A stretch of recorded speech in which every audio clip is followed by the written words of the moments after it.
भगवान श्री रामचंद्र जी के वन जाने के प्रमुख कारण क्या हैं? तो देखिए, भगवान श्री रामचंद्र जी के वन जाने के अनेक कारण हमारे शास्त्रों में बताए गए हैं और हमारे पुराण प्रवक्ता संत महात्मा गण भी उन्हीं कारणों को बताते हैं। जैसे यदि भगवान श्री रामचंद्र वन नहीं जाते तो राक्षस राज रावण का अंत नहीं होता, राक्षसों का विनाश नहीं होता, राक्षस कुल का नाश नहीं होता, गिद्धराज जटायु का उद्धार नहीं होता, आदि आदि। वस्तुतः हमारे पुराणों में श्री रामचंद्र जी के वन जाने के प्रमुख 3 कारण बताए गए हैं। पहला, भगवान सदाशिव के द्वारा दिया गया श्राप। दूसरा, नारद मुनि के द्वारा दिया गया श्राप। तीसरा, श्रवण कुमार के अंधे माता पिता के द्वारा भगवान श्री राम जी के पिता श्री दशरथ जी महाराज को दिया गया श्राप। तो देखिए, पहला श्राप भगवान सदाशिव ने कब और क्यों दिया? तो कहते हैं, जब मैया पार्वती शिव से आज्ञा लेकर अपने पिता दक्ष प्रजापति के यहाँ बिन बुलाए यज्ञ देखने को गई, तो वहाँ उन्होंने अपने पिता के द्वारा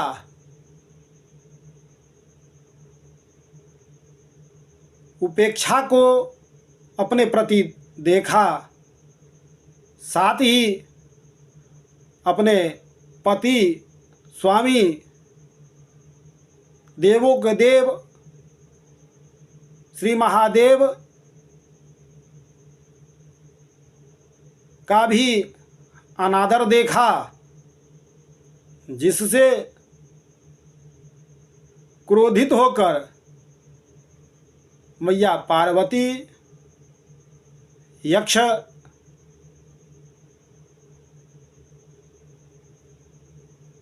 दक्ष प्रजापति के यज्ञ कुंड में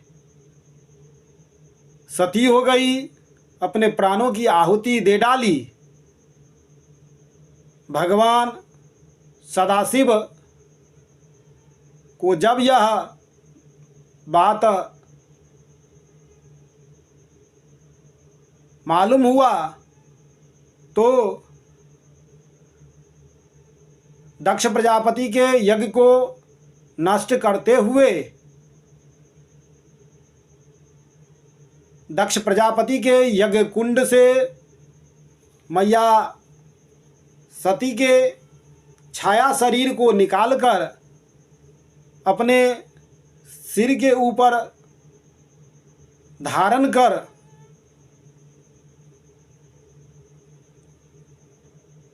भ्रमण करते हुए अर्थात दिगंबर रूप से तांडव नृत्य करने लगे, जिसके फलस्वरूप जगत में हाहाकार व्याप्त हो गया। पृथ्वी डगमगाने लगी, देवताओं के अंदर भय व्याप्त हो गया। उस भय के कारणवश देवताओं को ऐसा प्रतीत हुआ जो महादेव इस जगत का अंत कर देंगे, प्रलय कर देंगे। इसलिए समस्त देवगण मिलकर भगवान विष्णु से प्रार्थना किए। तब भगवान विष्णु ने अपने सुदर्शन चक्र के द्वारा मैया का शरीर 51 टुकड़ों में खंडित कर दिया। वह मैया का खंडित शरीर जहाँ जहाँ इस पृथ्वी पर गिरा, वहाँ वहाँ 51 शक्तिपीठों का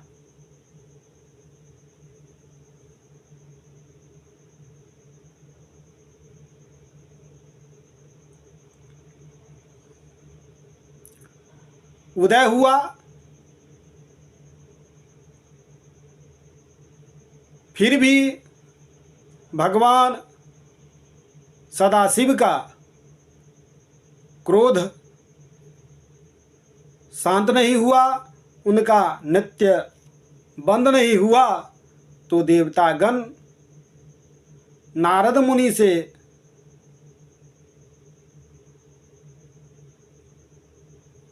बोले, जो भगवान सदाशिव का क्रोध आप ही दूर करे।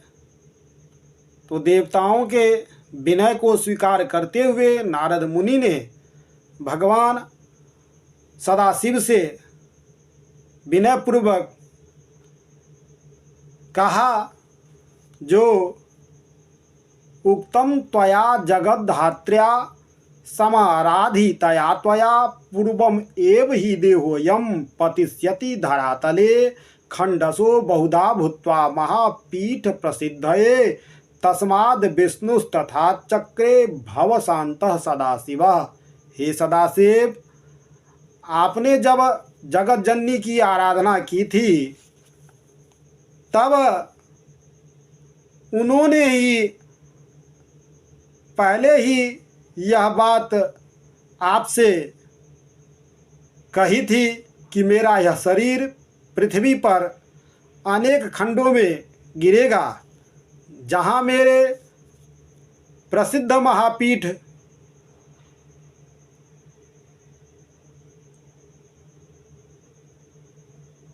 उदित होंगे। इसलिए भगवान विष्णु ने अपने चक्र के द्वारा ऐसा किया।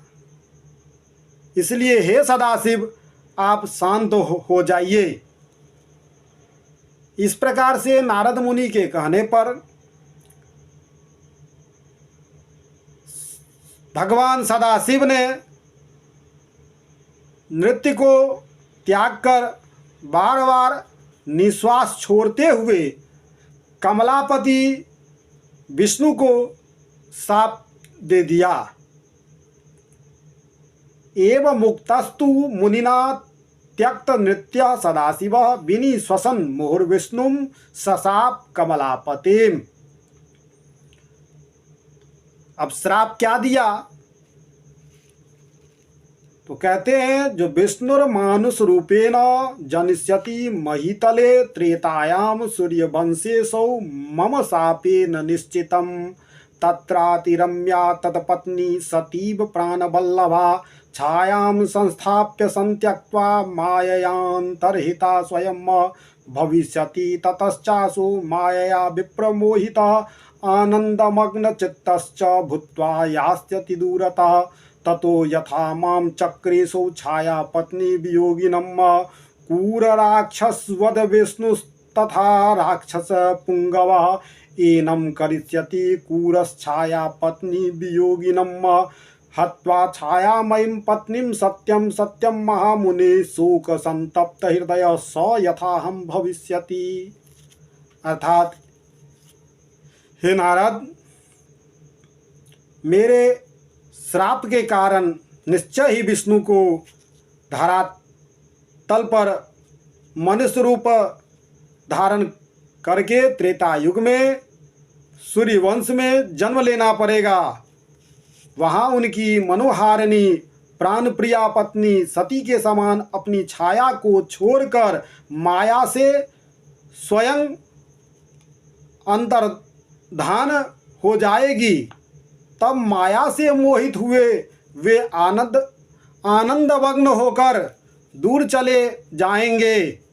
जिस तरह क्रूर राक्षस की भांति विष्णु ने मुझे छाया पत्नी का वियोगी बना दिया है, वैसे ही राक्षसराज कठोरता पूर्वक विष्णु की छाया पत्नी का हरण करके उन्हें वियोगी बनाएगा। हे महामुने, यह मेरा सत्य वचन है। विष्णु मेरी ही भांति अवश्य ही शोक से व्याकुल चित्त होंगे। तो इस प्रकार से सदाशिव के द्वारा भगवान विष्णु को श्राप देना श्री रामचंद्र जी के बन जाने का प्रमुख पहला कारण हुआ।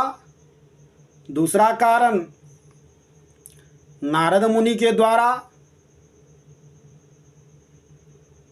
एक समय की बात है, नारद मुनि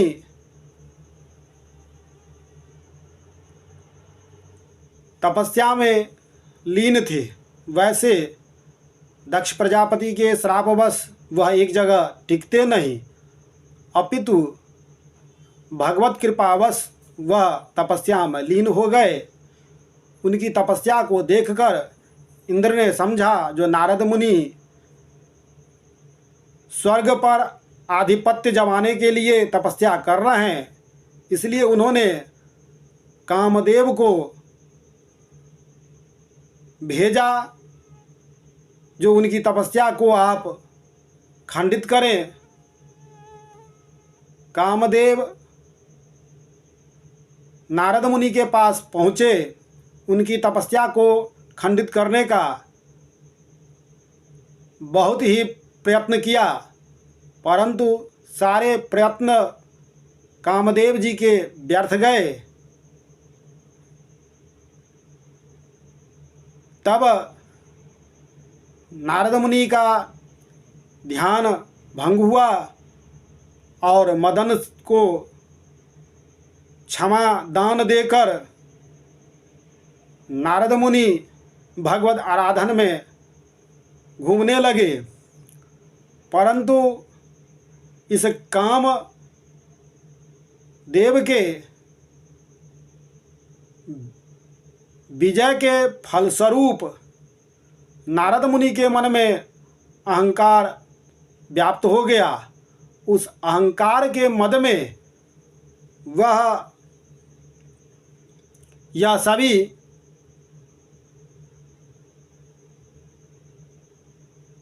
घटनाएं भगवान शिव के पास बोले। भगवान शिव ने उन्हें समझाया जो हे मुनि, मुझे आपने जो बताया वह तो ठीक है, परंतु भगवान के सामने आप इस बात को कभी मत बोलना। परंतु अहंकार के मद में चूर होकर नारद मुनि इस बात को भगवान विष्णु के सामने भी बोल दिए। भगवान अपने भक्त की रक्षा के लिए, उसके अहंकार को नष्ट करने के लिए अपने माया का विस्तार किया। उस माया के फलस्वरूप नारद मुनि जी के मन में बसंत ऋतु का संचार हुआ और कामदेव के बाणों का प्रभाव पड़ा। उनके मन में स्त्री की लालसा जगी। इस हेतु उन्होंने भगवान विष्णु से उनका ही स्वरूप मांगा, परंतु भगवान विष्णु ने अपना स्वरूप न देकर कपि का स्वरूप नारद मुनि को दिया, जिसके फलस्वरूप नारद जी की लालसा पूर्ण नहीं हुई, जिस कारणवश नारद जी क्रोधित होकर भगवान विष्णु को श्राप दे दिया, जो